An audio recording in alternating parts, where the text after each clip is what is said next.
Buckle up for another episode of Ghostfacers, a supernatural rewatch podcast. My name is Richard, and sitting shotgun, as always, is my brother in podcasting, Reed. Yeah, it's good how you're doing it, but I'm wondering if instead of buckle up, can we use like a different word that invokes a seatbelt? Latch it together. Yeah, no, we're just feeling like it's a little too car heavy. We don't want to lose the car, but we'd like it to not be so car forward.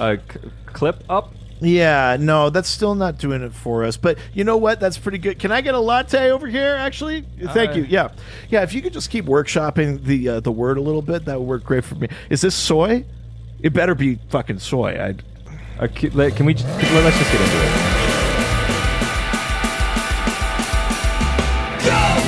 Ghostfacers!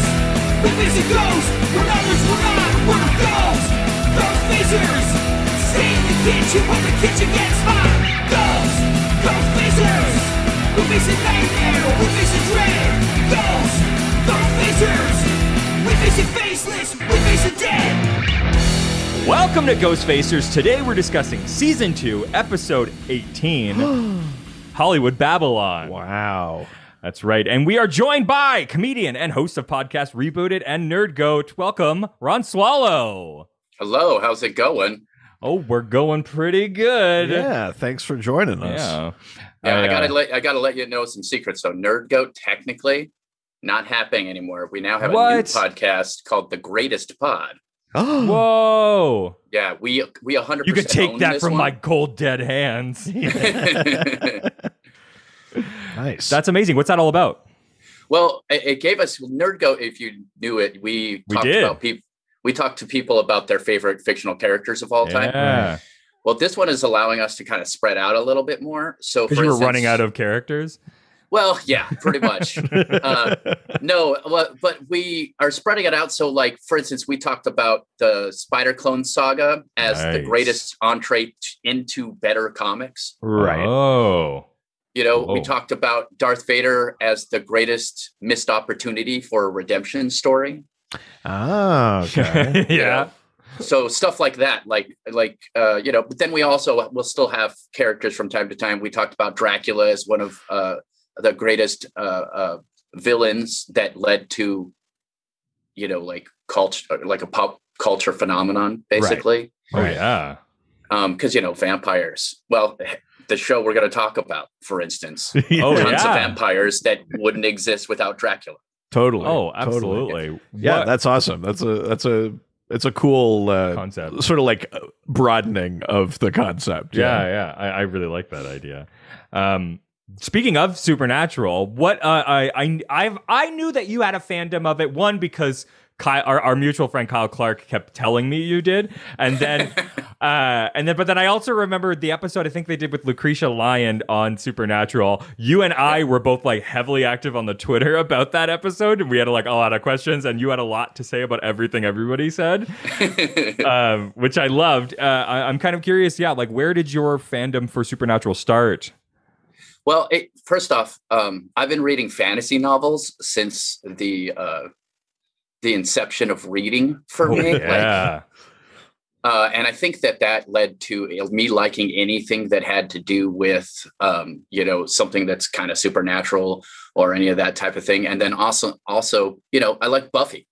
And I think, and arguably we even had another on an episode where we talked about the X-Men cartoon as one of the greatest entrees into more comics as well.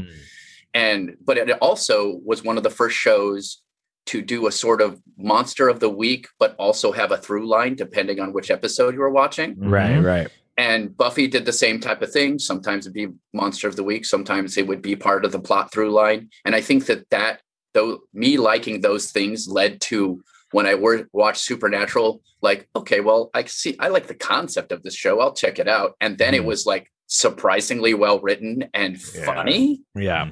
I was very surprised about, first off, that it was on, at the time, WB. Yeah. And not a pile of garbage. I was super surprised by that. Nowadays, CW has like multiple shows that are definitely watchable, if not good. and then they still have some stinkers, but like that's every channel, right? Yeah, of course. I think Supernatural was really a big turning point for them of like figuring out what makes a good show that is like genre specific, but also like does a lot of like really broad tropes that will bring like the general public in. Because I think prior to that, they were just trying to like jumping on trends or like grabbing stars and trying to figure out like what made a good show for them and their audience. And I think this was like the superhero thing was definitely like a big one. Like Smallville, I think helped them sort of key into like a genre thing and having something really big. But I think really what it was this show helped them understand like how do we keep it low budget, how do we produce a lot of episodes but stuff that has like a really good storyline but also has a ton of like fun genre-y stuff. Yeah, absolutely. I mean, I don't even know if there's a show that's done it better, frankly. I mean, this you could argue you could argue Buffy or Angel, but like they fell off quick. Like they did. Fourth season of Buffy really falls apart. Like after Graduation, it's basically like not the same show anymore. Yeah. So they didn't know how to deal with that. And then Angel like faltered a bit for sure. Yeah, I definitely can see that. So were you an early adopter of the show? Because I know that like for me, it was hard to get into it just because the way they were marketing it was so like not for me.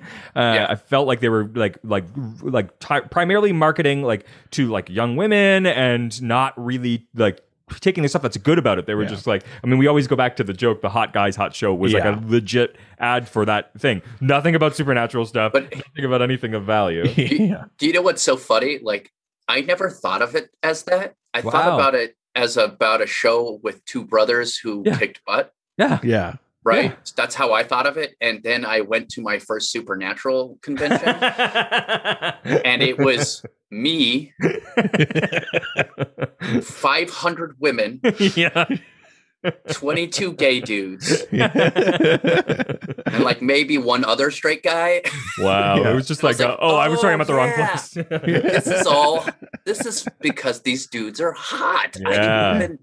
But I mean, it's a nice thing, like as an adult coming into and being more comfortable with your sexuality and being like, oh no, these are hot dudes. It's definitely moved me on the Kinsey scale. I mean, I don't know about me, but maybe. Yeah, like, right. mean, it's just like, man. It also was like, wow, abs. Oh yeah. Not just the thing I want, but the thing I want to be around. That's awesome.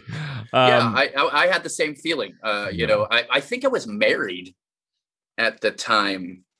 It's 15 years ago now, and I think my wife was like, we should watch this, and probably it was because she was like, oh, there's hot dudes. And she also really liked Buffy. So oh, that's funny. My wife tells me to leave the room when she puts Outlander on. I don't want to associate that with you. Yeah. It's like, please, let's keep this intact. Yeah, I want this to be sexual. I actually went through the entire series with my now current awesome girlfriend. Nice. And she loves it as much as I love it. She got me this shirt, actually. Ooh, that's dope. Nice. That's an awesome shirt. Yeah. That is a great shirt.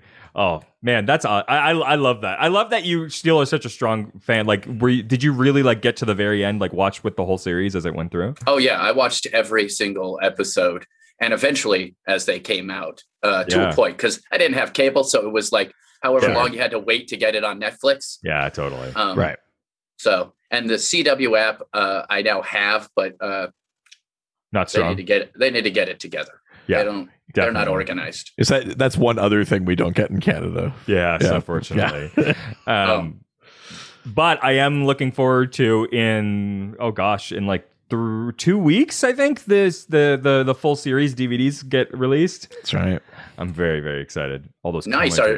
Are they going to have some cool commentary? Oh, or anything like that? Well, I mean, they typically. So I'm wondering. There hasn't been a lot announced about like if there's extra stuff that weren't on previous DVDs, and I'm not sure if they've added much. I've looked into it, and I can't really tell if there's new stuff in there. Typically, like some shows that will do commentaries for like every episode. This one definitely does not. They typically do like 2 commentary episodes a season. So I'll be curious to see. But I'm stoked to get. What's the over under on the box set, including a secret 16th season?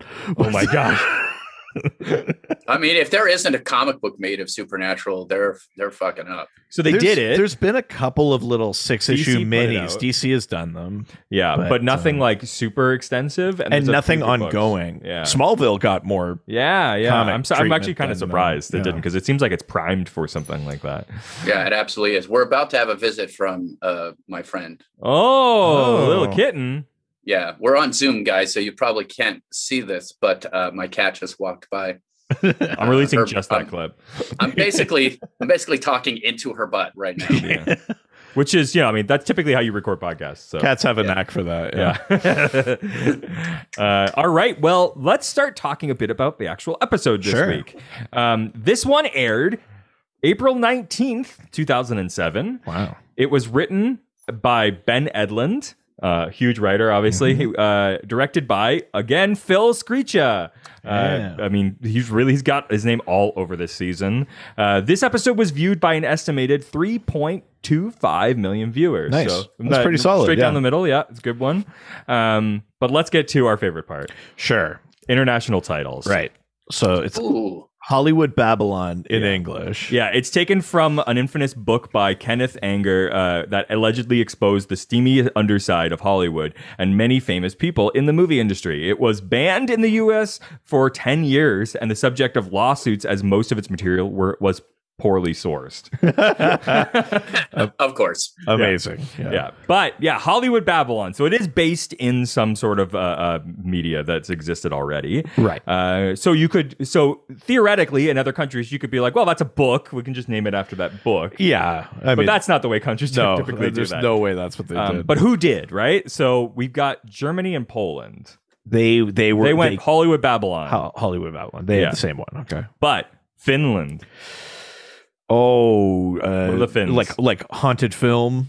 We do get close to that in one of these, but this one is horror in Hollywood. Sure. Yeah, a pretty one for one. Yeah, pretty one for one. There's some horror shit that happens, and there's it's in Hollywood. That makes sense. Fair. Brazil. Capoeira, Brazil. What do you think they did? Oh God, I don't know. Maybe lights, camera, death. Oh man, that'd have been way better. Why didn't it? That's just a good movie title. That's actually, that's fantastic. Yeah. I'm going to get to writing that right now. Sorry, buddy. Yeah. Oh, no, damn okay. it. Oh, Have a good son of day. a No, bitch. we appreciate it. This one's Haunt in Hollywood. Oh, sure. Okay. Yeah. But that's where the normal ones end. The second to final is French. This one has to be like haunted film set or like ghost on camera or something like that. Actually, more esoteric than usual. Okay. Stupid Americans. Yeah, that's actually been all of the titles. It's been the subtitle for all the episodes. They were smoking the whole time. Yeah, of course. No, this one is the masterpiece of horror. Oh, that is weirdly esoteric. Le chef d'oeuvre, le horror. Wow. Yeah. Beautiful. Yeah. Which one? The chef d'oeuvre de horror. That's my Quebecois. But we've got one more left. Is it Hungary? Yeah. All right. What's the Hungarian You title? basically got it before. Okay, like ghost on camera. This is the Phantom of the Film Studio. I like it. Yeah, it's not bad. Hungary's usually not bad. batshit crazy. This is actually pretty like the thing it is. I like that. That's a good one. People are mixing it up this episode. I don't even know what to think. The Phantom of the film is okay. Anyway. No, it's good. No, I appreciated that. Let's put it on God, tape. it's so much sadder if instead of writing an opera for him to star in with Christine, he's like, "Will you read my screenplay?" It's just, that's so much sadder. You go down underneath like the film Backlot, and there's just a cafe where he's writing. I mean, that's kind of what this episode is. I mean, arguably. Yeah, I mean, that's it kind of the premise of this. That's true, actually.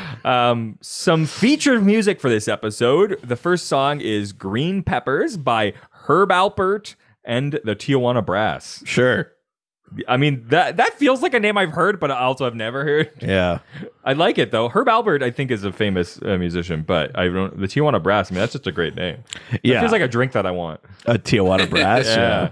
Yeah, it's where you stick it in your ass first. I mean, obviously. And next, second song featured in this episode is I've Got the World on a String by James Darren. Oh, all right. Yeah, Sitting on a Rainbow. Nice. I'm in love. Okay. Oh, I was just communicating to you. Oh, okay. I'm in love. TV Guide describes this episode as action on the soundstage of a film studio's production of a ghost movie. A ghost movie? What the fuck, TV Guide? What kind of movie is this? Oh, it's a ghost movie. Oh, You know, my horror? It includes mysterious deaths. So Sam and Dean discover a fatal flaw within the script. I just didn't really like with the middle part. Like, it felt like it didn't like complete the arc. From This script has no dark night of the soul. Yeah. What? Is this a man versus man versus machine? What is this? Also, does TV Guide just give away the entire plot of episodes? Often. That is often true. Yeah. actually. I mean, that's like a cool twist in the show. Yeah. Why would they be like, here's the twist, guys? Yeah. Don't even watch it. Just read our recap. I kind of feel like anyone who's really reading TV Guide doesn't actually want to watch a show. They want They want to just find out what the show this week is. TV Guide describes this as he was dead the whole time. Yeah. I'm all right. Cool. But I want to get into today's episode. But before we do, let's talk about some of the real world monster lore. And we open up Dad's journal. Yeah, let's see what the lore says about evocations. What? So Is that when you get really high and go to raves in like Tibet? It's an evocation. God, what a long walk. What a long walk. My legs are really sore, but God, it was worth it. No, evocations is like the idea of evoking or conjuring a ghost or a spirit or other supernatural entities. So in like the Western tradition, the word comes from the Latin word evocatio, which means to call forth or to summon away. This is a ritual that like the Roman army would like do when they like laid siege to a city or whatever. Oh, really? The idea was either to like drive a city's patron spirit away or to make it switch sides. Whoa! So it's partly like psychological warfare, but it was also a way of like absolving their guilt about when they did take the city, they would like loot the temple and desecrate things and stuff like that. But they kind of get around it by saying, listen, when we win, you're going to be our patron and we're going to build you better temples. So it's like, we're going to trash the old temples. They didn't know how to worship you. We'll build you a better one later. It was like their get out of jail free card for wrecking these temples when they sacked the city. Wow. Yeah, that's different than the one girl I dated who was a Wiccan who wanted to do evocations all the time. That's way different. Well, yeah, I mean, so that's the way back of it. There does seem to be a little bit of like a terminology difference between evocation and invocation and conjuration. Okay. So evocation, from what I can tell, is like the general global idea of like bringing forth a spirit. An invocation tends to more specifically refer to like the words you would say to do it, like the rite or the prayer or whatever. And then the word conjuration might also apply to things that aren't spirits or ghosts or demons or whatever. It could be like making just an illusion or like a hallucination. That's conjuration too. So there's some little differences in there. Still sounds like if you're high. Like, you guys need to play more D&D. I mean, yeah. Yes. Yeah. God, if I could find a good dungeon master, it'd be all over. I haven't played since my last group broke up because everybody was sleeping with each other. As D&D groups go. Oh my God, that's great. It was dramatic. How much of that was your responsibility? None, actually. Wow. I had nothing to do with it. I was just like, so are we still going to play, guys? And they're like, oh, we can't be in the same room together. Wow. Yeah. And just like usual, you're back to playing with yourself. Yep, exactly. So, but moving forward from the Romans, there's like some textual examples of evocation and summoning rituals in this thing called the Greater Key of Solomon, which is like a grimoire from the 14th century. It apparently included instructions for summoning like spiritual advisors, meaning advisors who are spirits. Whoa. Which is kind of cool. And same with like summoning like familiars and stuff like that. How can you be nearly headless? Yeah. So various grimoires have lots of different ways of doing evocations, including using wands or staves or incense or drawing diagrams or invoking the name of God or using crystal balls or mirrors or all sorts of other items that would either conduct the summoning or they would like trap the spirit once summoned. So like a crystal ball or a mirror might be the thing to like contain the spirit once you summon it. Crystal balls was my nickname in high school. I just got really high on meth and ran around. Oh, I just thought it was because they were so fragile. Yeah. It's called fragile male. Yeah. So these rituals often required a seer or a medium who would be the only person that could perceive the spirit, or in the case of a medium, they would speak as the spirit once you Isn't that convenient? It's just one person. Wow. Yeah. It's as if this stuff is truly bullshit. There it is. Whoa. Yeah. Take my word for it, guys. No, I want to get on the line. Let me hear from him. Ignore the man behind the curtain. Yeah. So even though this is kind of like a form of necromancy, a lot of those old texts that talk about evocation are very specific in basically considering it to be divine. Yeah. That you're not summoning from hell and that it's not diabolic. It's that it's like, I don't know if it's just their way of justifying it, but they always kind of make it sound like it's more angelic or these are like peaceful spirits. You're doing it for help or something like that. They make it like a thing that God wouldn't be angry about. Yes. Kind of idea, which is sort of interesting. The big exception there, though, is in Islam, which is like any sort of practice of this is like fully spitting in the face of God. Yes. This is full necromancy. And they, like in Islam, there's even the belief that people that routinely summon the dead will eventually go insane, either by being possessed or by overdosing on the power, which is fucking metal as hell. Overdosing on the power. That's my next record. Yeah. Some other spiritual traditions that include this sort of thing in Shintoism and Taoism and a lot of African religions, they would summon like angelic or demonic entities to either like do their bidding or to give them advice or info or stuff like that. In a lot of North African and Middle Eastern cultures, there's even a history of using evocation for like healing or stuff like that, like to use the power of spirits to then like heal the living and stuff like that. Whoa. But yeah, every culture has some sort of version of this. But you know what it was really used for? Viagra. Yeah. The one thing that I saw while I was looking it up. Yeah, make the spirit rise. One thing that I saw that I liked when I was looking this up was one passage very specifically said that like some of these cultures would use this to settle grudges. I just love the idea of like someone being minorly inconvenienced and then going to the trouble to like raise the dead. Look, I told you when you moved in here, this was a toilet seat down situation. Hold on one sec. Yeah. Our condo corporation says you cannot paint your door. Really? But I feel like this subsection of that same thing actually says something otherwise. Hold on. Yeah, it's pretty funny. It's very petty sounding. I think that you should bring this to the court of justice. But yeah, that's evocations. Wow, I like it. That's cool as hell. I didn't know what you were going to do for this one.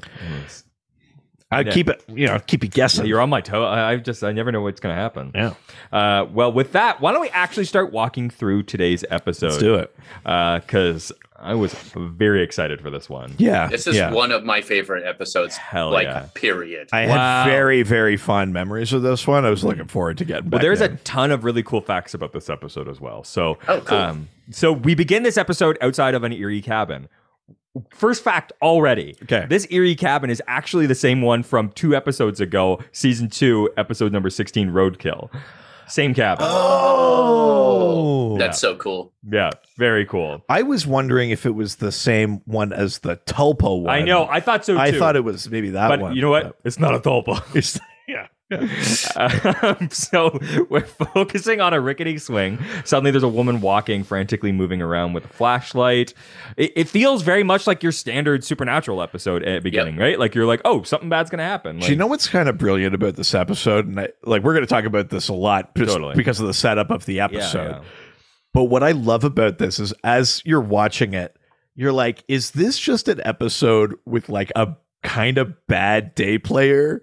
Because there's something just like a little off about what they're saying and how they're moving. And you go like, oh, this is just one of those episodes where they ran out of time or something. and then they open it up and you go like, oh, it's like the thing within the show. Yeah. It's I think it's so deliberate too, because they're like this kind of shit, like, you know, the Bugs episode or whatever. Like there's episodes where it doesn't land. And I think they literally told they told the actors to do bad acting. They're like, just be like just a little bit off, not terrible, which actually in itself is good acting. Like it's very challenging to be like, if you tell me to be a bad actor, that's harder. That's way harder to do than to, because they're either going to go way too big. It's the same principle as drunk acting, where like what do drunk people do? They try to act sober. So if you're acting drunk, you're actually trying to convince people you're sober, right? Like it's the extra step. And how drunk are we talking? Like we know there's levels of drunkenness. I hosted karaoke for a while, and there are levels.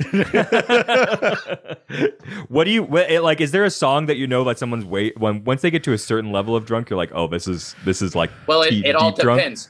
If this is a party person, you're probably going to hear "Pour Some Sugar on Me." Or I touch myself if it's a lady. If you are sad drunk, you will hear that all by myself. Oh no! Oh god! Oh, I thought that was just a bad trope. That's real. That's hilarious. Oh no, I've heard it from sad dudes who then cry in the bar. Good times, guys. Are you trying to get laid in that way? You're just like, I'm lonely. Like, I couldn't imagine putting my sorrow on display that way. I'm sorry. Do you think you have it hidden? What? I'll be over here. Yeah, being calm, cool, and collective. Hold on, I've got a song I gotta go sing right now.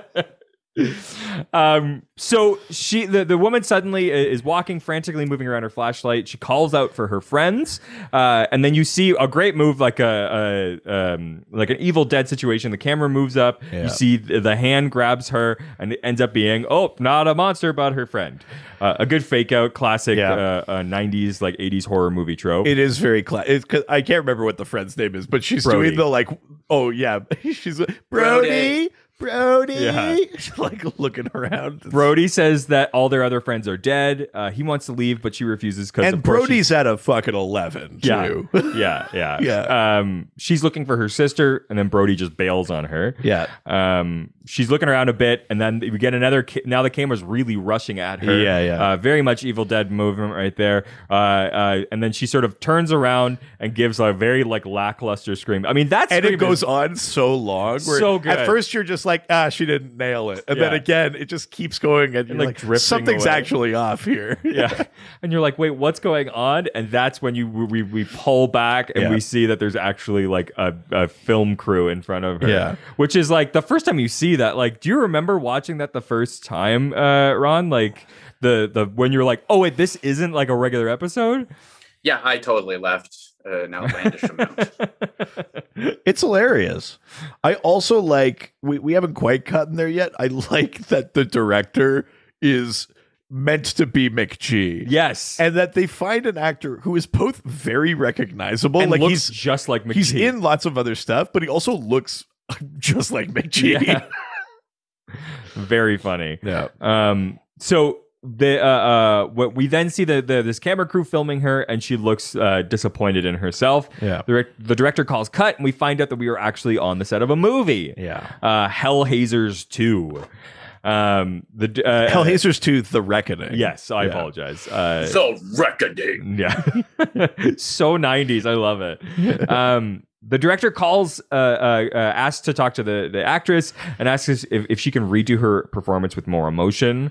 I love how he delivers that line too, where he's like, Tara, that was great. It was great. How about we do it again? Maybe we can amp up the scream. Like it's that thing where he can't just go like, that was shit. Now, have you guys ever done extra work? Oh yeah, I've done I've extra never, work yeah. and yeah. Yeah, when you see that happen, it is hilarious. It's incredible. Because it does happen. Yeah. Wow. it's the fragile egos that they're like tap dancing around. Oh man, that was amazing. That was really great. Can we do it one more time? We just want to make sure we get the shot right. Maybe try it like this. Just a little bit. We want to just maybe a little different feel to it, that it's just that's just so nice to these morons.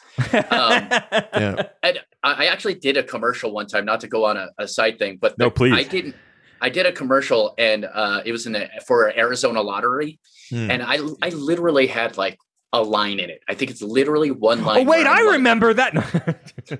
I basically was like, is it hot enough for you? Yeah. That's literally my line, right? Yeah. And this guy, he's like, one of the windows was reflecting. He's like, we got to take a window out. Do you want to go back to your trailer? It'll take like 20 minutes.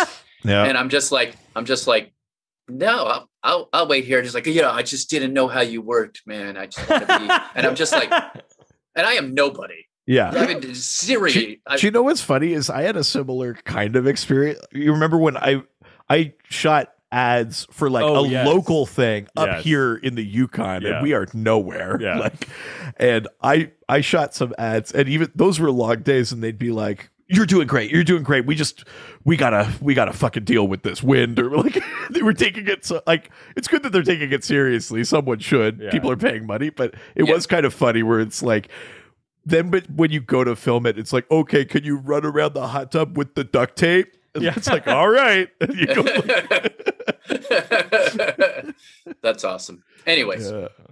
Yeah, no, it's very, very funny. I have less like screen experience. I did more theater and stuff, but I love all this stuff about like dealing with the actors or how the crew acts versus how the actors act. This episode has so much of that shit that I love. Yeah, and we've got a moment of that here, which is one of the stagehands is now talking to the I think it was Brody, and they're having a conversation, and he's mentioning about how the stage is haunted.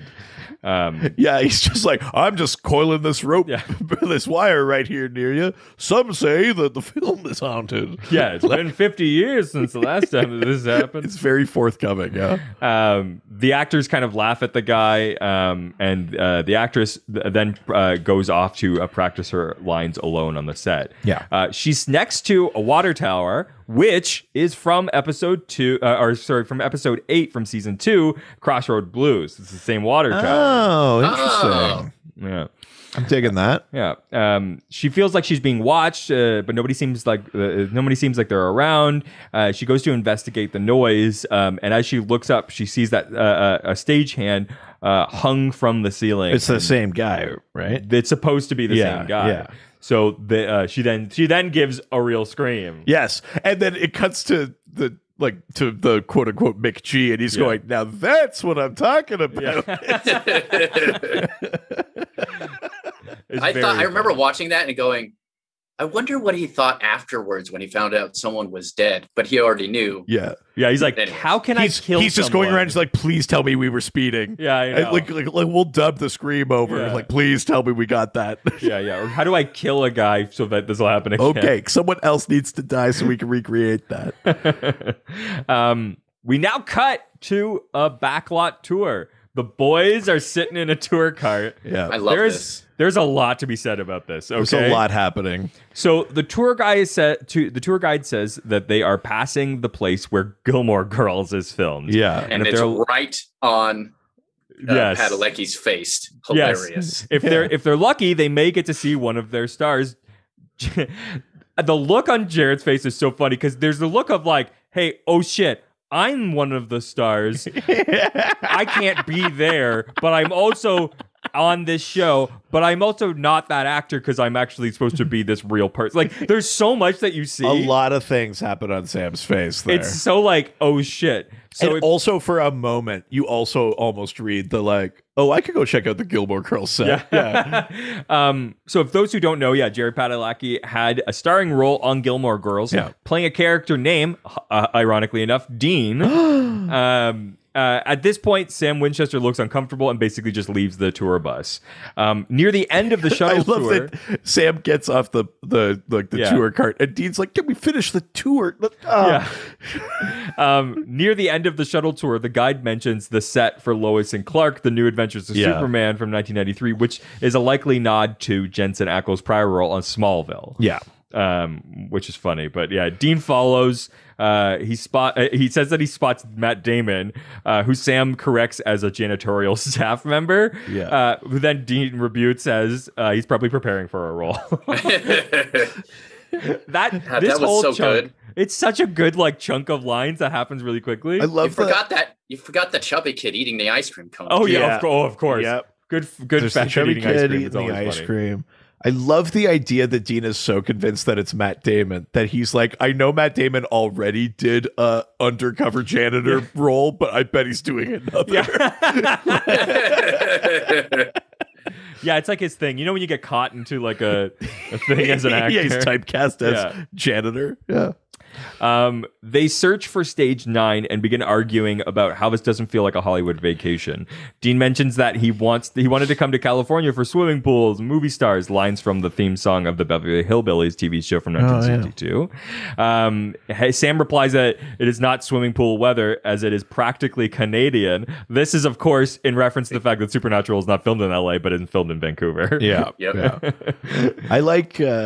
Such a confluence of things all happening after each other. We get a great Dean moment here because they're doing the exposition thing. Why are we here? This person was killed. The buzz on the internet is that it's a haunted film set, blah, blah, blah, blah, blah. The actress says that she saw a ghost, and Dean's like, who's the actress or whatever? And Sam says her name, and it's Tara something. Yeah. And Dean goes, wait, what? And he goes, big fan of her work. This is one of those I love. This is the thing this is one of the first times we really get to see that. But when Dean is really into a thing that isn't hunting, and he gets we really get to peer behind the curtain. I always love those moments. Yeah, especially because you kind of realize that Dean is this kind of a big nerd. Yes. This is sort of one of the first signs of that, really. Totally. And it actually comes in handy in the episode. Yeah. Dean's love of these kind of B-grade horror movies and all that kind of stuff actually sort of helps in the episode. It's also crazy that he's into horror when that's his life. Yeah. Well, maybe he just views them as comedies because they get the stuff wrong. Documentaries, yeah. That'd be so weird. You know, when you're when I watched Brink, some of your people probably don't know. I used to be a semi-pro rollerblader. Amazing. What? Not trying to brag. Wait, there must have been did you do a This Is Rad episode about rollerblading? I have not, and I should. What? Yeah. Okay, so many things that need to change. I'll talk to Kyle about that. Yeah, that needs to happen. Idea. I did not know that. Where you? Hold on. Were you street or vert? What did you do? I did street mostly. Nice. Although I did win a pair of skates by winning an 8-foot ramp competition. Whoa! I could do fakey misty flips and backflips, and I 360 kind grinded. That's holy shit! That's outrageous. That's incredible. Yeah, okay. I was really good. But I was I don't know what's the sport you like? Do you like any sports? I don't know. Hockey, sumo, hockey. So you know that there's dudes on hockey who are second string players or even third string. Yeah, and maybe they get on the ice once a year, twice a year. Yeah. And if you did not know hockey, you would be like, that guy's amazing at hockey. Yeah. That was me at rollerblade. Oh, right? Wow. If you don't know, you would think I was great. Yeah. But if you know, you would be like, he's fine. Yeah. He can do it. He's part of the sport. Yeah. I mean, I was good at it, but you were an athlete in that sport. But that just reminds me of when you're watching something and you're you know what a thing is, right? And then you're like, oh, this is not.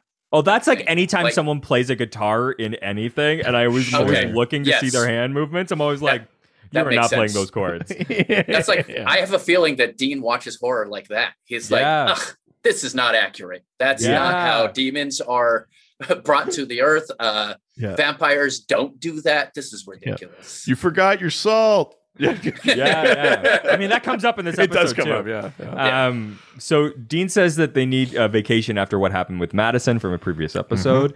They then begin to talk about the death of the stagehand. Yeah. Dean wonders if it maybe was like the movie Poltergeist, which was rumored to be haunted because they used real human remains for the filming. Yeah. Tara Benchley, the actress, apparently reported seeing an apparition near the body of this death that had happened. So Dean gets very excited about this death. It's All of a hilarious. sudden he's on board. Which I love. We then cut to the studio executive talking to the director about the movie. And it's the exec is the boss from Office Space. That actor's That is always good in hilarious. anything he is. Yeah. I always Yes. love that guy. He plays such a good And dick. he's being like a dick boss, making unreasonable requests. It's like the thing where it's like, listen, the studio loves the dailies, but could this film be brighter, more colorful? They're like, it's a horror film. And he's like, who said horror has to be dark? Can we get more color? So you want to know something really funny about that? This and a lot of the notes in this episode are actual notes given to Supernatural from CW. I was wondering if that was what was happening there. If they were That's so funny. if they were taking the piss a little bit. Yeah, these are actual things that have been said to them in the show. I figured that was the case. So funny. So I love that piece. Can you add more color to this nighttime thing? Yeah, I know. Yeah. So the guy playing McG, I can't think of the actor's name, but he's in lots of stuff, including commercials. You'd recognize. Yeah, he's pretty familiar. There's the guy from who's the boss in Office Space who plays the studio exec, but then also the producer who's on set huge actor. is Bob Pinciotti from that 70s show. Yeah. A lot of really good actors in this. It's a fun like episode for that kind of stuff. And I don't know if it's all deliberate, but the fact that there's so many very recognizable faces, but also not playing themselves in the way that Jared is also, he's Sam, but they're talking about Gilmore Girls. There's so a lot of that kind metatextual of things going on. There's a lot of that kind of layering in this episode. It feels very fun. Yeah. Like that's why it's one of my favorites. But also, don't you think that one of my favorite things about Supernatural period is the daily actors they find, like the people who are just one episode or two episodes are frigging incredible. Yeah. Oh yeah. They are always finding actors who nail their parts and look their parts. They feel like they would be in that world. Totally. I'm always impressed with that. Yeah, it's true. Some really solid casting. Their day players are incredible. Yeah. The executive then notices Sam and Dean and asks Dean to get him a smoothie. Dean sort of looks confused and doesn't know how to respond. And Sam jumps in, agreeing to them being production assistants or PAs. Yeah. And then Dean is like, "What's a PA?" And Sam says they're kind of like slaves. Yeah, which is hilarious. Yeah. And agrees that he's going to get the smoothie. Dean walks through. We then cut to Dean walking through the set with a tray of smoothies, handing them. Yeah, they're basically now undercover as PAs. So instantly became PAs. I mean, they're basically free employees, anyways, right? So it's like, I love the idea that with enough confidence, you can just walk into any room anywhere. I mean, that is just kind of true. Yeah. I dated a girl once, and her family had this whole thing where they would go on vacation and stay at cheap motels, but then go to the expensive hotels and use all of their facilities. Because as long as you walked in with a towel and enough confidence, no one ever questioned. That's hilarious. Yeah. It was like a thing they did everywhere. Yeah. It was the thing that I learned from them, especially like when you go to like hospitals and stuff. If you look confused, people are going to ask you what you're doing, or like in buildings in general. But if you just walk in with purpose and go to work. But if you just walk in with a stethoscope, you could write a prescription for anything. I mean, probably. I mean, that definitely in the 60s, you could do that. Oh, yeah. Because there were no checks or balances or anything like that. If you just walked in looking like a person, and everybody smoked in the 60s, so you could walk in a hospital smoking a cigarette with a stethoscope around your neck and be like, you definitely need me to, I don't know, touch your boobs or something. No. Get me a knife. We're operating. That's the terrible things that people could do in the 60s. Yeah. That's why it's better that we're in the 2020. That being said, I saw a T-shirt today it's a very, very bad thing it's doing, but on the T-shirt it said "shaking tits and taking shits." Jesus Christ! Good Lord, that's that is a weird conundrum. I'm like, it's like Ooh, Oh yeah, I know. Sorry, but this is like a woman's t-shirt. I didn't know it was just an Like unmarked she's shaking t-shirt for her own sale. tits, or it's a man's t-shirt like he's going around shaking other people's tits. and then taking their shits. Yeah, stealing them. Yeah. Yeah. Were you shaking Oh them? God, this is a dark rabbit hole. Yeah, Shaking where them is he to get the taking them shits to? out? Yeah. Do you take them on dates? Does he just Yeah. keep them in a jar? What is he? Or does he take them? Oh no, I've got a very particular set of skills. Oh no, one of And them is taking shits. It's fucking shits. Oh no. Good Lord, that's so Sorry. vile. That is disgusting. So, I apologize to anybody. Oh, don't. That's not. I don't think that's our that's vilest part for the thing. course Yeah, for this yeah. episode. All right, great. So Dean notices the rafters basically where that stagehand had died. Decides he's going to climb the scaffolding to figure out what's going on up there. As he puts the smoothies down and climbs the stairs, the lights then go out about halfway up the stairs, and we find out that the movie is now beginning to film. Yes, yeah. There's a scene with teens reading Latin from an ancient book. Dean's in the rafter pulling out his EMF meter, basically showing that there's nothing's going on around where the guy died. Like Right. it doesn't seem like anything supernatural is happening. Right. He meets up with Sam, and they're sort of discussing the fact that like nothing's happening. They don't really understanding what's going on with this. Sam mentions that there had been other murders or other deaths, which could potentially link to the fact that this was maybe a vengeful spirit. Right. And that's when Dean notices Tara sitting by herself. He just steals a bunch of like pages from someone else walking by and kind of goes up and goes, are you supposed to get one of these? I don't know what I'm doing. I mean, he's half playing it dumb and half like a little nervous to It's meet very this charming, actor. I'll be honest. He's extremely charming. Yeah. I think Jensen shines the most when he's doing something funny. Yes. Yeah. 100%. I honestly think that he's a great comedian. Like he's great at comedic acting. Incredibly. I agree. This is truly charming stuff. Him Yeah. talking to Tara and being kind of shy, and He says she also, was. He says she was great in Boogeyman. She says it was a horrible script. Just so everybody knows, the script of Boogeyman was an actual movie from 2005, which was written by Eric Kripke. Oh, that's funny. Oh I my like God. that. I love. I like that. That's awesome. Their self-effacing humor in this is really good. I always really like that. They discussed the fact that she had found this stagehand dead, and he was sort of like, "Are you okay?" And she was like, "Everybody's been kind of weird about not wanting to bring it up around me, but like, yeah, I'm okay." And she sort of half mentions seeing like a shape. Maybe it's getting less specific about like seeing a spirit, maybe or anything. But yeah, well, because I think she's also trying to convince herself she didn't. Yeah. She's just like, I saw a shape, but Yeah. when I looked back, it was gone. Like it was nothing. Yeah. And then she says that she does have a like Dean says like what did you even know this stagehand? Like what was your relationship with him? She's like, well, I didn't really know him, but I do have a photo of him. Yeah, you learn that her like on set tradition is to take a picture of all the crew and all the which is apparently a reflection of Jensen Ackles' pastime on set, taking photos of his fellow cast and crew. Oh. So Oh, that's that's a thing. cool. Yeah, Interesting. taking a thing from him. God, I like that dude. I know, right? He's like, just so goddamn cool Yeah. like attractive and sweet. Yeah. Yeah. And like, if you guys watched any of the convention stuff or seen Yeah. any of it, yeah, They're- definitely. those guys are amazing at banter. Like Yeah. Jensen, Jared, Yeah. Singer, Misha. all of those guys. Yeah. Misha, they're amazing.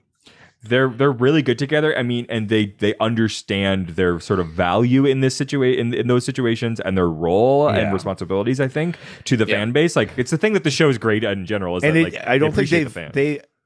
I've never got the sense from them or watching like older stuff from them.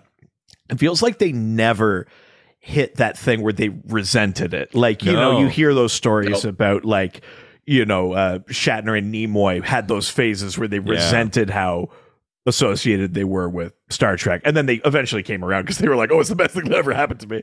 But it feels like Jensen and Jared never really had that. It was just they just seem to always have felt fortunate Yeah. to have those fans and to be part of that show and It'll stuff, be which is pretty interesting cool. to see the next few years as the show has now over. Like, can they sort of keep loving the fact that this is their sort of main thing? I mean, they're the with? ones that keep bringing up like we would do a 16th season. It's true. Like, It's they're true. the ones that keep saying it. Well, they also have other jobs, which I think is important. Like they have other businesses and things like that. I think that's what helps them sort of like stay grounded and not just go like acting is all I have and I need to be the next thing. Like I think they very quickly went like, okay, this is my lane.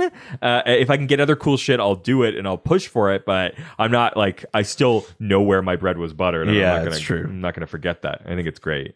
I mean, I'm pumped about Jensen being Soldier Boy.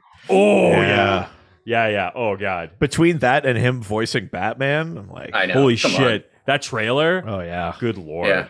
Walker is a pile of shit. Yeah, it's not good. I watched like the first episode and I was like, I can't do it. Again, the point of Walker Texas I Ranger know. wasn't that Walker was interesting. It was that Chuck Norris could kick shit. Yeah. Yeah. Like if you get rid of the martial arts, you might as well not do the show. Yeah. It's kind of the whole purpose of it. Yeah. Like imagine doing like martial law, but we're not going to make it at all like Rush Hour. It's like then don't do it.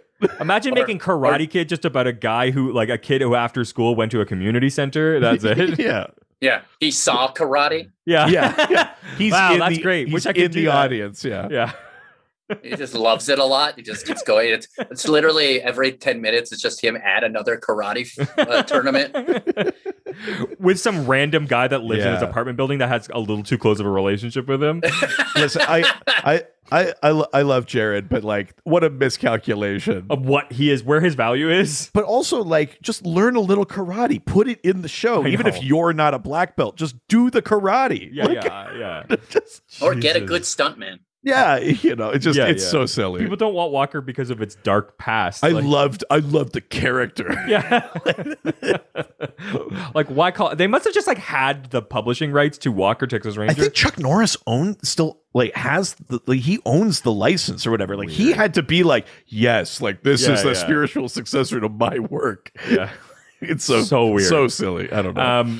So Dean looks at the photos and responds with a great old son of a bitch. Yeah. I love because that. again, this is Dean's crazy encyclopedic knowledge of all these bad movies and kind of C grade horror films and that. He sees the guy, he goes, son of a bitch, and they show up at this house. And the guy was an actor. You learned that the studio hired him to pretend to be a crew guy, to stage a death, to build buzz for this horror film. Yeah. Which is just like a big PR move. And Dean recognizes him because he plays like soldier number 4 in some random movie. Like it's very deep cut. And the ghost that she had seen behind him was actually a projection. Yeah. It wasn't even like a real thing. I love the moment in this scene where they're talking to this guy and he's like, listen, like they hired me, this is what they do. It's PR, blah, blah, blah. And then he goes, oh, speaking of which, I'm playing Willie Loman in like a dinner theater salesman. Oh my you God. get a free pepper steak if you use the coupon. It's just so. That was so LA. I'm like, please show up so I can get chicken strips. Yeah. Please show up to my comedy show. Yeah, I love that moment. So funny. Just this guy who's just like, yeah, if you pay me, I'll do it. It's like, it could be dinner theater, could be tricking a bunch of people into thinking they saw death. I'll do whatever you want. Yeah, that hurts. It's just a role. I don't understand. Yeah. I know, he's taking it so, he's just like, whatever, it's not, no blood on my hands. He's got no responsibility. It's very funny. We then cut back to the movie set, and the executive again is talking to the director about a scene they are filming, and then he then takes a call and walks away. Is this where he gives the note about the invocations, where he's like, oh yeah, it's a logic bump. If they're speaking Latin, how do the ghosts hear it from hell? He's like, do they have super hearing? Yes. It's such a stupid studio note. And then later on they put that in. Yeah, you see the scene where they put in the quote unquote explainer. Yeah, it's very funny. There is also a moment, I think, here where the director is talking to somebody, like on the phone. Yeah. And he goes like, "Oh, like not you, Bob. I love working with you." This is probably a nod to Robert Singer, the director that the character Bobby Singer is named after. Right. Although technically the character Bobby Singer was actually originally was meant to be Manners, but finding out there was already a Bobby Manners, they went with Singer, so he was written to be named Bobby Singer. Interesting. Yeah. So interesting. Cool. So the executive's basically having a conversation with about the filming, and then he takes a call and walks away. The executive comes upon like a ghost in the back. Yeah, who's all in black and white, and he turns around and goes like, "Oh, I like the like old school Hollywood look. The wound doesn't read. It won't read on screen. It needs to be more red. Get me makeup." He's just So- like does not register. It's a ghost. Thinks it's an actress. I mean, such a funny, like, great moment. Yeah, it's quite good. It's quite well done. I love that. She then begins to like disrobe and like show her body and walk up. And he's like, "Just another day as a producer." Yeah. Yeah, I am You're a just dirtbag. gonna follow this girl and have sex with her. Yeah, exactly. Up to the rafters I go. Yeah, as I always do. We then cut to a scene that's being filmed inside of the cabin that we saw from the beginning of the episode. And this is where they do the like, yes. But how could the ghosts hear us from hell? They must have super hearing. Yeah. And as he says that, the executive bursts through the ceiling, being hung to death. This episode really is hilarious. It's so good. Revisiting all these little bits is so funny to me. What I love about this too is they immediately begin filming again. Like this cuts literally to them filming again. Yeah, like it's not the fake I mean, first of all, the fake death that some people don't know is fake. Yeah. They resume filming. Yeah. Then the actual studio exec is hung in front of them, and like within hours, because they are back on the set. It's crazy. I mean, look, if you knew that executive, you knew he was going to kill himself at some point. Oh, It's I mean, that's cool. true. Well, yeah. I mean, even and probably by hanging himself. even the Bob Pizziotti, like in the scene, he says like, someone says like, "Should we be doing this?" And he goes like, "He was a studio guy. Like, what are we gonna do?" Like, he's like, "What, you want to shut? You want to shut down for some suit?" Like, it's basically what he's saying. So funny. Hilarious. It's so callous. We come upon them back in the cabin filming another scene. You'll see there was a deer head on the wall that you could see, that, like right at the beginning of the shot. This has like appeared Dead in. thing. Pardon me? Is this like an Evil Dead kind of reference? Well, this appeared in the motel room of season 1, episode 14 of Supernatural Nightmare. Also in John's room in episode 21 of season 1. In Salvation. In Steve Wendell's home in season 2, episode 14. Born Under a Bad Sign. This is they use his deer head constantly. That's so great. I love that. Yeah, just like they use some of the same hotel rooms, obviously. Yeah. Oh yeah. Well, that's a thing that when they don't use the same motel room, you notice it because it's like basically like reusing it, and especially like in the sort of like mid seasons, they really just like constantly flip the same motel room. It's so smart though. I mean, you change like the wallpaper, you change a couple of the things, and yet structurally, it still feels like this is a familiar place. Yeah. We know for now the boys are safe. Like, it's such a smart. It works on a lot of different levels, but also it becomes a metatextual joke. Yeah, it's smart like as a joke. It's smart like to save money. It's also just like smart like storytelling. It's good fan building. If you think about it, this is like a great way for the fans to be part of the show because they all recognize this thing and they're like, "Oh, it's that hotel room. Yeah. They just did this and this different." And they can talk about it. Yeah. Does that like, was it an actual motel or was that a soundstage thing? Oh, most of the time soundstage. Yeah. The actress then asks for the scene to stop, followed by the director yelling "cut," and then we see Dean shoving his face full of craft services, repeating "alto cut." But yeah, he's also got he has a headset on. This is one of my favorite. A full PA now. This is my favorite Dean trope: is when he like really gets into a job that's not hunting. He's totally distracted by it. He loves just like the idea of it. Like, oh yeah, because like as Sam is trying to talk to him, he keeps going like, "Oh yeah, copy that." 1020. He's just like, I told you. He's learned the lingo. Yeah, he's learned all the codes already. He's slamming these like Philly cheesesteak sliders and. I love the director turns around and goes, "I say cut," like to Dean, which is super funny. The director then speaks with the actress. She's confused about the script, complaining that salt and shotguns makes no sense against ghosts. Well, yeah, she starts by saying salt doesn't make any sense. Yeah. The director turns to the writer and goes, "What do you think?" He goes, "I'm not married to salt. We stick it with condiments." And then he's like, "How about shotguns?" And the director's like, "That makes less sense than salt. Why would a ghost be afraid of a shotgun?" And then we see this other guy that we think is a PA, and he's like, "Oh, come on. Yeah. And he kind of goes away, and he's very upset about it. So the main character, Ash of the Evil Dead, fights against the dead come back from hell with a shotgun and a chainsaw. It's also ironic considering the Winchesters use shotguns loaded with rock salt filled with shells. Yes. So funny. Yeah. Love that. Sam talks to Dean, who is falling into his new role. Sam says the newspapers were right. They then, which is funny. He keeps trying to be like, the newspapers were right, and he keeps being like, "Yep, oh, Yep. No, I don't have eyes on her." yeah, so funny. They go back. They go to listen to back to an audio disruption that happened on the soundboard, because they basically were like, "Oh, we lost this last take," because the sound guy was basically like, something was going on. Yeah, right? we finally get like a version of like an EMF. Something is like actually registering. Yeah, the guys listen. There's back an to actual ghost now. Yeah. They realize this is a real hunt. They take back they take a DVD of the dailies to a random trailer. I'm almost certain that this is one of the guys' actual trailers. Okay. I couldn't read anything specifically on it, but it looks like a trailer that comes back later in an episode similar to this.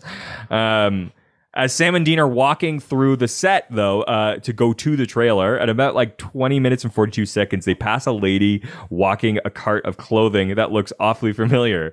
The clothing is used on the set of Supernatural by both actors. Dean is wearing the same army brown jacket that's like stacked. There's a bunch of them on this rack. Right. When Sam sees the rack, you can see that his reaction to it as he passes by, he gives it like a double take, which I love. Little things that I hadn't noticed before. And they watch the scene where the executive is hung. They freeze frame and notice there's an unknown woman in the background. The boys discover that a young actress killed herself in the 1930s after being wooed and then dumped and fired by a studio executive. And Dean calls this a 3 men and a baby situation, because apparently there's like a rumor that a ghost got picked up in a frame or two of that movie. Oh yeah, so I read about this. So that is a real rumor, but apparently it wasn't actually true. It was just a cardboard cutout. Oh, okay. And that's what they had seen. Right. Yeah. So funny. So they end up going to find this woman's body. They figure out who she is, and so they go to the Hollywood Forever Cemetery. Yeah. Ron, have you been to that cemetery before? Yeah. Yeah. Wait, that's a real cemetery? Yeah. That they do films and stuff there in the summer, don't they? Yeah. They shoot they project Yeah, films. you can go and look at all kinds of famous people's graves and stuff. Oh shit. Okay, it's like the Hollywood version of going to like the Père Lachaise one in Paris or whatever, where they've got all those. Yeah. Oh, geez. Yeah. So while they're in the cemetery, Dean tells Sam that he wants to visit Johnny Ramone's grave. Just as they pass a statue of a man playing an electric guitar, the statue looks very similar to the 8-foot bronze statue located near Johnny Ramone's actual grave in Hollywood Forever Cemetery in Los Angeles.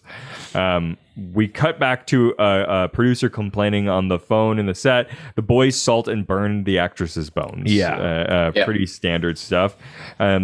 The producer is now tracking something moving quickly. They're basically like a whoosh by the screen. It's Mr. Pinciotti. Yeah. Can I sorry to interrupt again. Yeah, please do. Yeah. One of my favorite things about Supernatural is like how they'll start a trope, and the trope is always, we're now burning this body and they're better. Everything's fixed. Yeah. Then they're like, okay, well, we can't keep doing that. So let's change it to, we now burned the body, but it didn't work. Yeah. Now we got to figure out why. Yeah. And then they built on that too. Yeah. Because now we burned the body. We thought we figured out why, and it actually isn't that thing. And we got one more thing to figure out. Yeah. And I liked that they did that, because like one of the things I hated about Smallville in the first couple of seasons was it got to a point where you're like, okay, So it's going to be a meteorite thing. He's going to get weak for a second. It'll get away from it. And then, you know what I mean? And the same thing sort of happened with Flash. It's like, okay, well, now it's going to be the people who got the powers from this specific thing. We need a dampener.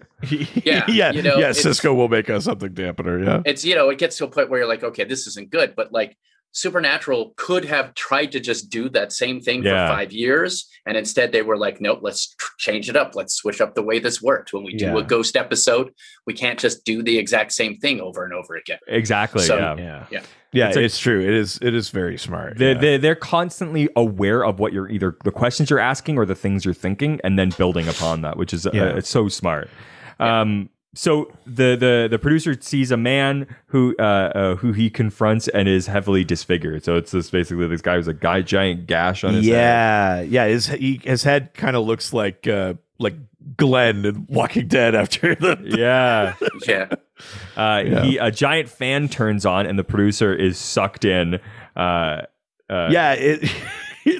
a gory effect. It's a gory effect. It's a good kill. And it's kind of like even the producer is like, this fan shouldn't be this strong. You can kind of see it like on his face. Like the fans can't do that. Like it's good, and it like blows the guts out onto like a screen, like a scrim kind of thing. Yeah, so funny.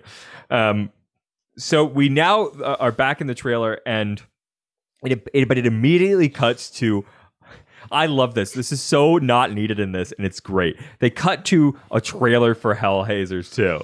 Yes, yeah. There's a lot to be said about that. That's what's fun about this. I like that we're cutting into scenes and seeing the studio notes take hold. I love that we get this trailer here. So there's a fun pace to the episode. Yeah, the editing in this is like top notch. So well done. So in the trailer for Hellhaisers 2, there are several scenes from previous Supernatural episodes. There's a shot of the knife being dipped into blood from Bloodlust, the shot of the coffin lid with the lining torn and symbols carved on it from Children Shouldn't Play with Dead Things. When announced that it is from the producers of Cornfield Massacre, that shot is from Scarecrow. When Monster Truck is announced, that's a shot from Route 666.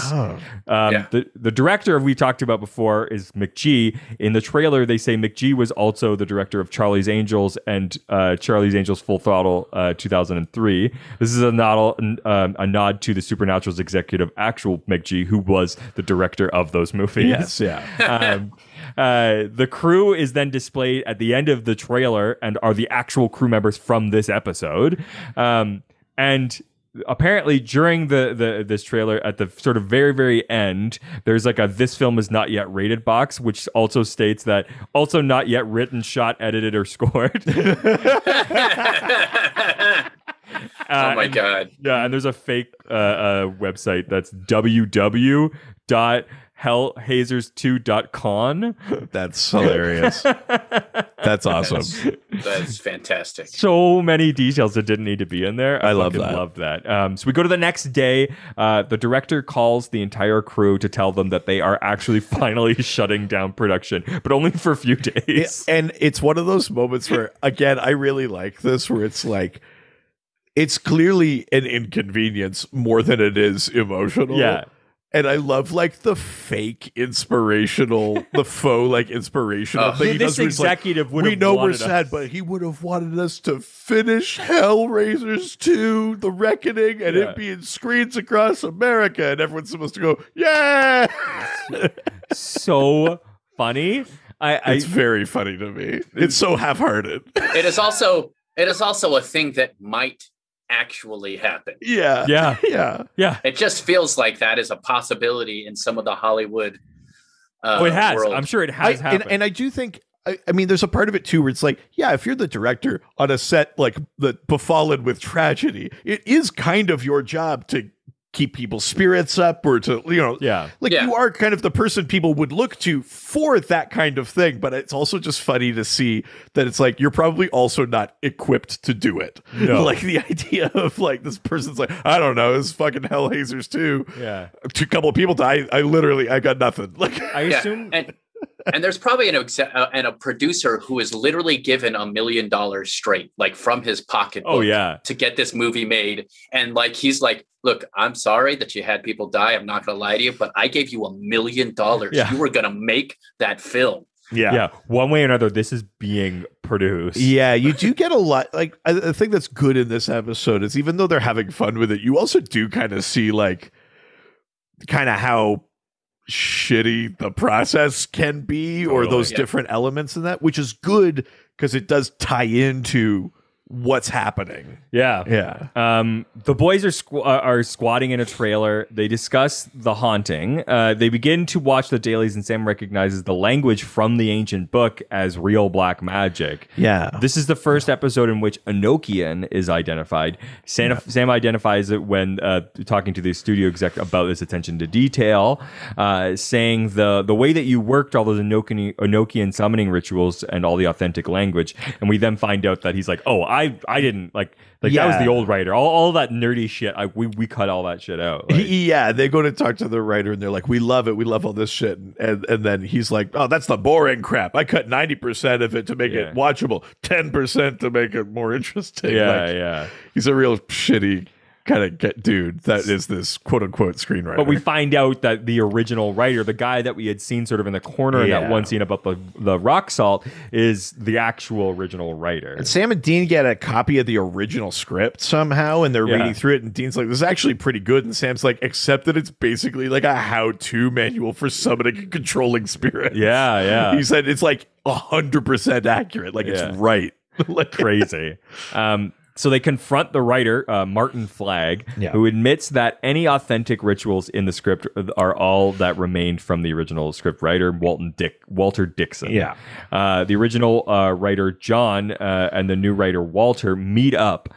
John uses an incantation to call upon a spirit to kill John. So now he's like wielding this power. Yeah, he's got this little talisman thing. But the boys interrupt before he can actually kill him and try to talk Walter down. Dixon admits that he was conjuring real ghosts and forcing them to kill those who he saw as responsible for ruining his script. Phantom of the Opera. Well, that, and he's talking about how they just tear it apart. You put all your heart and soul into something and you kill it. Yeah.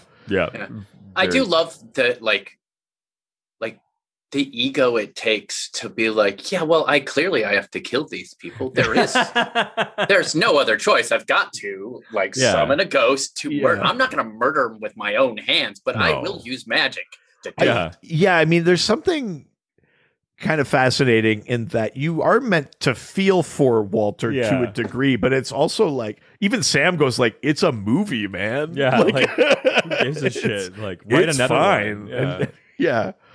That is really funny. Although, have you guys ever, again, I'm sorry to be do random. it. Have you guys seen the Dragon Ball Z live action movie? What, from like the early 2000s, that one? Yeah. It had the guy who played Spike as Piccolo, I want to say. Yes. Yeah. Holy shit. And what James a pile Marsters, of shit right? that movie was. It was terrible. I figured out who wrote it. His name's Ben Ramsey. Okay. And then I looked on his page, and this dude loves Dragon Ball Z. He really loves Dragon Ball Z. So I wrote him a letter and was like, well, not a letter. I sent him a message through Facebook. I was like, man, dearest Dragon Ball Z man. I write to you on this fine morning from my using calligraphy. It hath been a fortnight since the last time I had witnessed your cinema film. But I said, look, man, I can tell you're a Dragon Ball Z fan. Yeah. What the fuck happened? Yeah.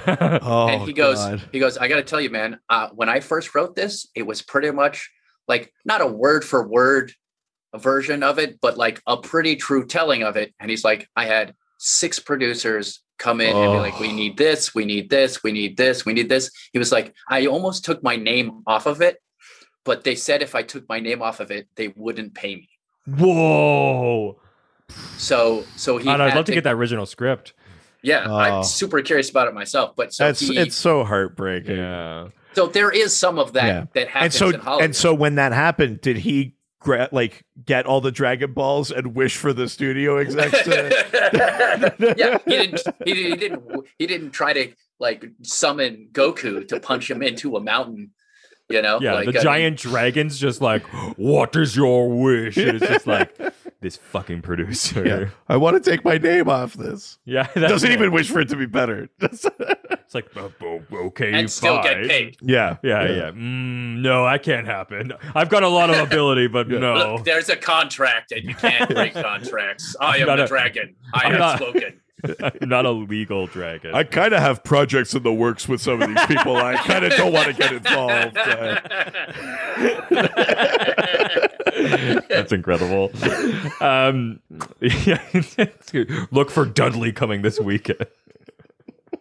Walter does another initiation, and the boys are forced to run and fight with the ghosts that have now appeared. Yeah. We find that Walter has a necklace that allows him to summon spirits.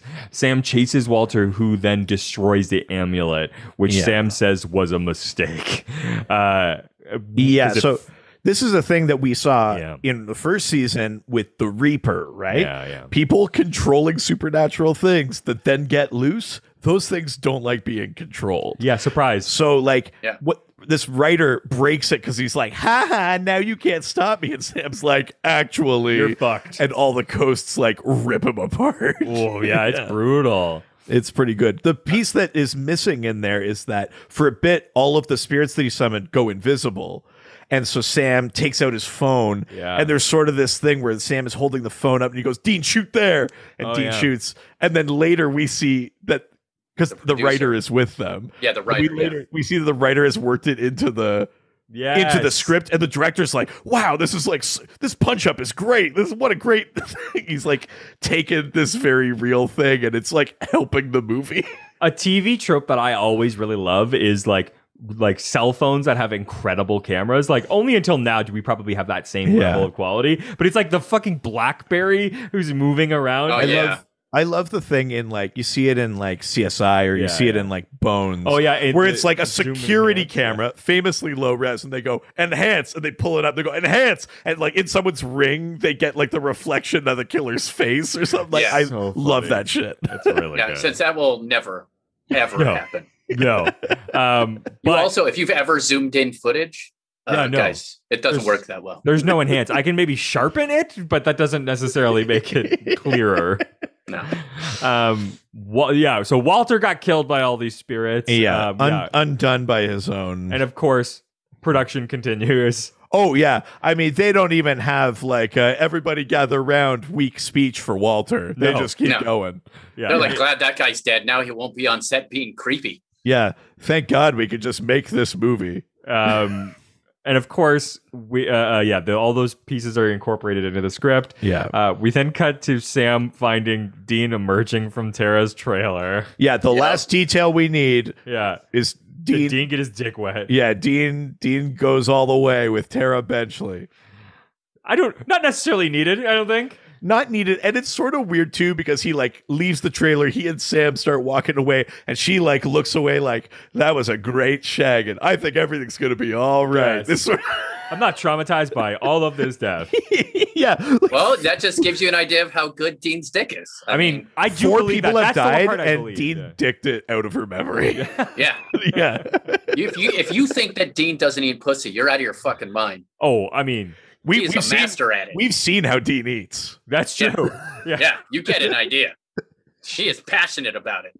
Jesus Christ.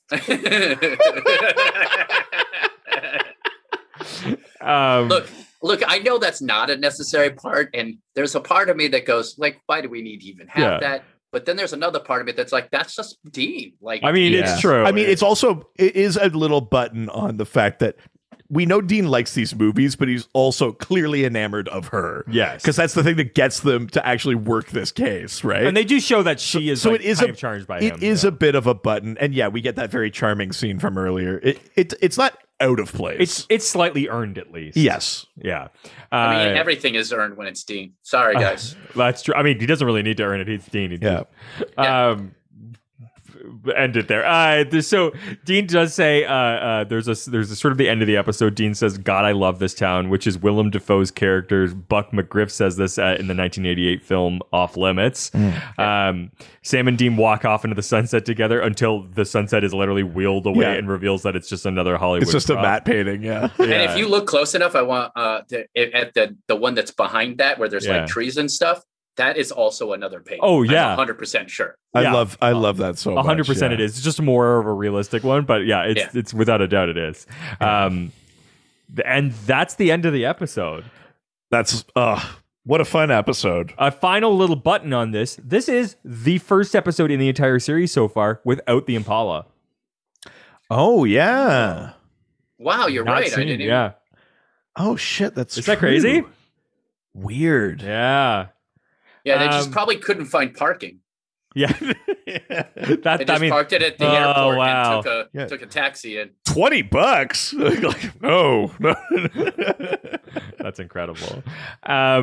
So, Ron, give us a summation of sort of what you thought about this episode with a rating of 1 to 5. I mean, look, I don't want to be all fanboy out, but this is like a 5. This is a 5 for me. Like, oh yeah, I find no faults in this episode. Like almost zero faults in this episode. It's funny. Mm-hmm. You get the best Dean. You actually get the best Sam too. Yeah, it's the best version of everybody. You get all those great character actors and not even character actors, like guys who like could probably hold down movies themselves if they were given the chance. Yeah.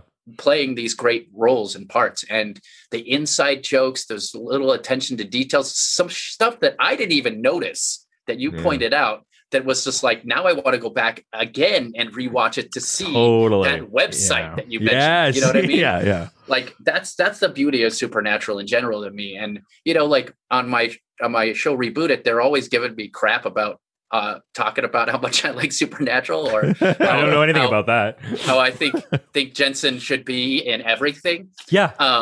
And I think they're wrong.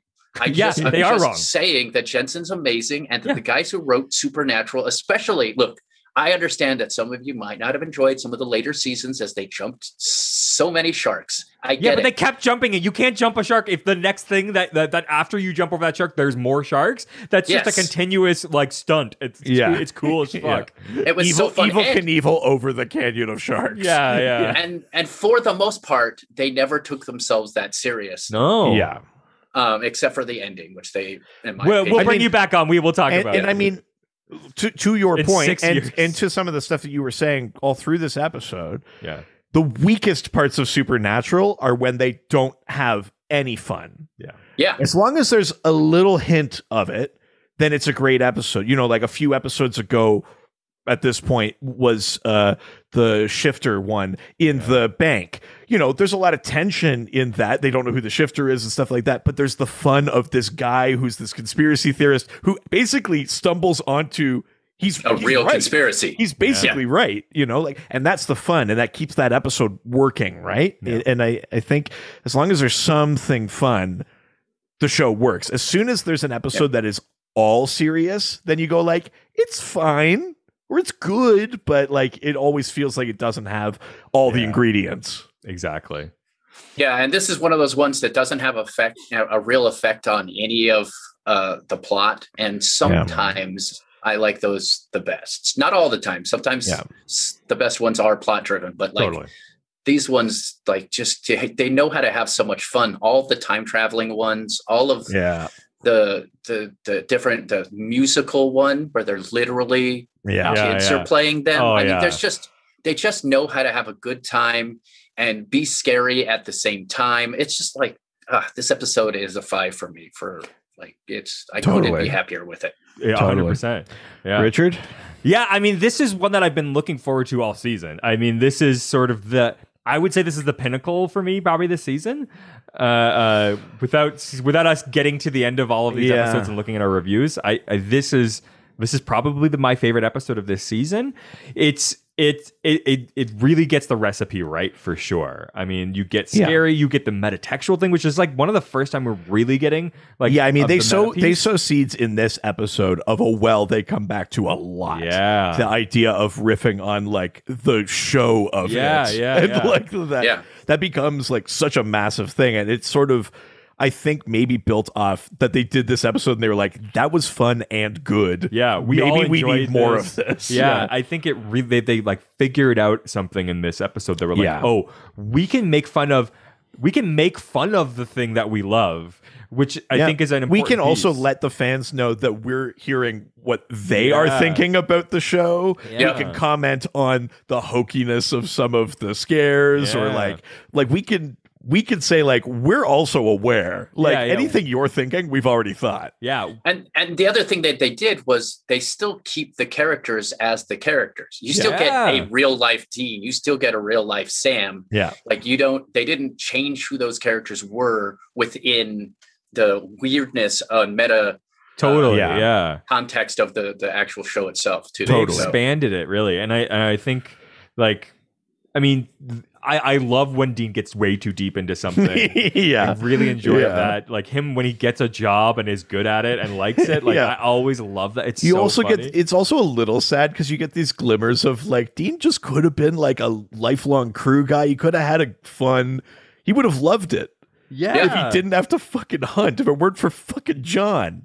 Like, yes. Seriously. Yeah, he would have been a great. It's almost a little sad. Look, I know we're not talking about it, but another problem I had with that ending. Like, there's just the Dean deserves to have a life. And he's we can't talk about it. We can't talk about it. We're not going to talk about it. We're not going to talk about it. But I'm just saying, like, I just love the idea that Dean could have been so many other things and been super happy. Doing those other things. There's a little bit of tragedy in that. Yeah, and that's kind of what makes the show good, right? I think it's the tragedy in it. I think I can't. Not, I mean, if I could give it a higher rating, I would watch a full web series of PA Dean. Oh yeah! If you gave me like 6 10-minute episodes of him being a PA and doing shit on a set, I would watch that. Yeah, 100%. Yeah. I will give this 5 out of 5 Dean snacking and craft services. Like this is is top notch for me. I don't really have too much to add to what's already been said. I love that this does feel like an episode where they were like, oh yeah, this sort of thing works. We should come back to this. I love how fun it is. I love that we set aside the like, you didn't tell me about Dad bullshit for a little bit. I love that we set that aside. I love the just working in like there is superstition and lore to theater and film and stuff like that. I love that we're getting into that kind of stuff. I think that's a ton of fun. I love the inside baseball things about the notes and how scripts work and all this kind of stuff. I think there's a lot going on here. I'm going to give this 5 Dean snacking in Tara's trailer. That's excellent. Amanja. Rod, thank you so much for coming on this show. You got a ton of great stuff coming on. Tell people where they can find you online and what you got going on. Well, you can follow my Twitter where I will yell at anti-vaxxers. Hell yeah.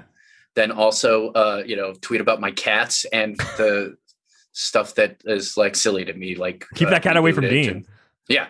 So at Dorky Swallow is what it is. And then especially because in the 90s, I thought Dorky was kind of cool. I thought it was great. So I was like, Dorky good. Swallow. It makes sense. My last name's the worst last name, yet the best last name. Hell yeah. And that's what I made my Twitter handle. And then you can check out Rebooted on YouTube. May 17th, The Greatest Pod comes out with the first episode. We have Mark on Draco. Yeah. Ooh, nice. Literally an Eisner winning comic book writer. He's amazing. That's awesome. And we talked about Dracula. So that's our first episode is talking about Dracula. Oh, so cool. It is super great. And then, if you really want to give me money, which look, hell yeah, you should want to give me money. Yeah, not only am I very entertaining, but I need that money. So you can go to go to patreon.com/thegreatestpod, and Ed and I have a couple of extra podcasts where you get to hear us be like more ourselves and not specifically talking about a character or something like that. And then also Ed and I make art. Ed is like a fantastic incredible artist. Yeah. And I one time I drew a shark and people thought it was Canada. So you will get postcards of what I try to draw and stuff that Ed draws, which is amazing. So that's incredible. Awesome. I love that. Yeah. And thank you for letting me tell people about this stuff too. We love it. We might need to convince Ed to watch Supernatural come on this show. We might have to force him. I would love for him to do that. He would probably be so mad, but I think he would like it. Liking Supernatural. Yeah. This is what happened with Reed here, is that for years I was been telling him to on watch our the other show. podcast, he would only talk about Supernatural. Yeah, and to the point where I finally broke down during like the first lockdown about a year ago, and then I was like, "Oh fuck, I really like this. We should make a podcast." And your other, what's your other podcast again? It's the DC one. Yeah, absolutely. We have a whole other podcast about comic books. If you're into that kind of thing, it's the Dr. DC podcast. We answer listener questions about DC Comics and end up talking about all sorts of this kind of lore. We talk about ghosts and shit over there too, which is also why you talked about Supernatural. There's so many crossovers. Anything metafictional. There's lots of sort of connections between them. So, but if you want to send us a note about maybe this or a previous episode or something that's coming up that you really wanted to talk about, or just about Supernatural in general, you can send us an email. Yeah, that's at ghostfacerspodcast@gmail.com. And of course, we are on all the social media platforms. Yeah, Ghost Facers Pod on Facebook, Twitter, and Instagram. Hell yeah. Ron, thank you again for coming on the podcast. Please say goodbyes. Bye. Say goodbye, bitch. Jerk.